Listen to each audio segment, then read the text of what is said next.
Hello everyone, welcome to unique learning system. और आज मैं फिर से उपस्थित हूँ एक नए मुद्दे के साथ। और आज का हमारा मुद्दा है H1B वीज़ा।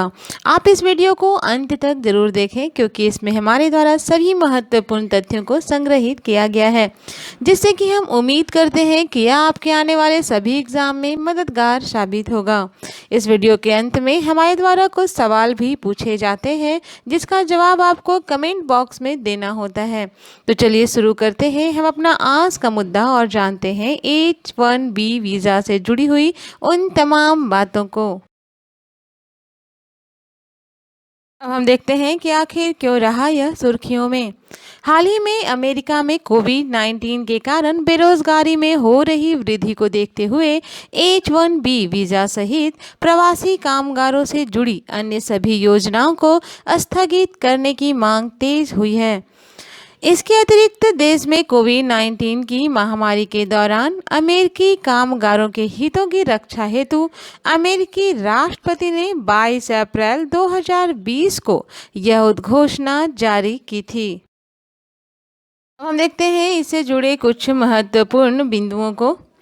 अमेरिकी राष्ट्रपति को भेजे पत्र में एक अमेरिकी सांसद ने कोविड-19 के कारण बढ़ती बेरोजगारी के दौरान अमेरिकी कामगारों की आय और रोजगार के अवसरों को बढ़ावा देने हेतु H1B, H4, L1, B1, B2 optional practical training programme और प्रवासी श्रमिकों से जुड़ी अन्य योजनाओं पर रोक लगाने की मांग की है। गौरतलब है कि हाल ही में अमेरिकी राष्ट्रपति ने देश में अगले 90 दिनों के लिए ग्रीन कार्ड जारी किए जाने पर रोक लगा दी है। अब हम देखते हैं आव्रजन को स्थगित करने का कारण। वर्तमान में कोविड-19 की महामारी के कारण विश्व के कई देशों की अर्थव्यवस्था पर गंभीर प्रभाव पड़ा है। अमेरिकी नेताओं के अनुसार इस महामारी के कारण अमेरिका में लगभग 26 मिलियन लोग बेरोजगार हुए हैं। एक अनुमान के अनुसार वर्तमान में अमेरिका में लगभग 30 लाख लोग H1B वीज़ा पर रहकर काम करते हैं। अमेरिका में बेरोजगारी में हो रही वृद्धि के साथ सरकार पर प्रवासी कामगारों को देश में आने से रोकने के लिए दबाव बढ़ा है। अब हम देखते हैं क्या है H1B वीज़ा।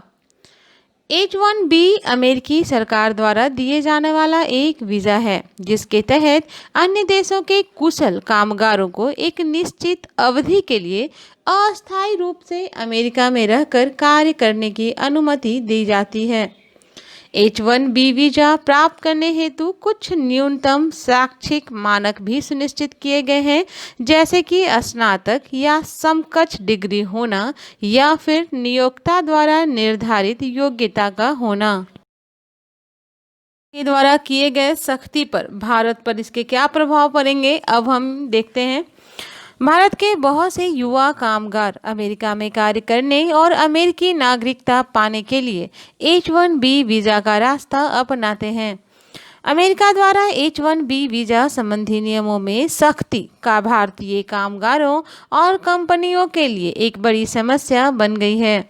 साथ ही ऐसे भारतीय जिनकी नागरिकता H1B नवीनीकरण यानी कि रिन्यूअल हेतु प्रक्रियाधीन होंगी, उनके लिए वीज़ा नियमों में संशोधन चिंता का विषय बन सकती है। अब हम देखते हैं निष्कर्ष। विशेषज्ञों के अनुसार कोविड-19 की महामारी से वैश्विक अर्थव्यवस्था में आई गिरावट के परिणाम स्वरूप आने वाले दिनों में विश्व के बहुत से देश स्थानीय लोगों के हितों की रक्षा के लिए आव्रजन से अधिक कमी करने का प्रयास कर रहे हैं। ऐसे में सरकार को देश में रोजगार के नए अवसर उत्पन्न करने पर विशेष ध्यान देना होगा। देश में विदेशी निवेश को बढ़ावा देकर नए संसाधनों का विकास कर इस समस्या से कुछ हद तक निजात पाया जा सकता है। पूरे वीडियो से जुड़ा हुआ हमारा आज का सवाल है, H1B वीज़ा किस देश से संबंधित है? ए अमेरिका, बी जापान, सी चीन और डी रूस। दूसरा सवाल है, H1B वीज़ा का संबंध किस समूह से है? ए अमेरिकी छात्रों के लिए, बी अमेरिकी नागरिकों के लिए, सी बाहरी कामगारों के लिए और डी उपर्युक्त सभी। आप अपना जवाब हमें कमेंट बॉक्स में ज़रूर दें। आज के लिए बस इतना ही। और यदि आपको यह वीडियो अच्छा लगा और अगर आपके उम्मीदों पर यह खरा उतरा तो आप इसे एक लाइक ज़रूर करें। आपका एक लाइक हमारे मोटिवेशन को बढ़ाने के लिए काफ़ी होता है। चैनल को सब्सक्राइब भी करें और बेल आइकन प्रेस करना ना भूलें ताकि आपको मेरे चैनल से जुड़े हुए नए अपडेट्स मिलते रहें।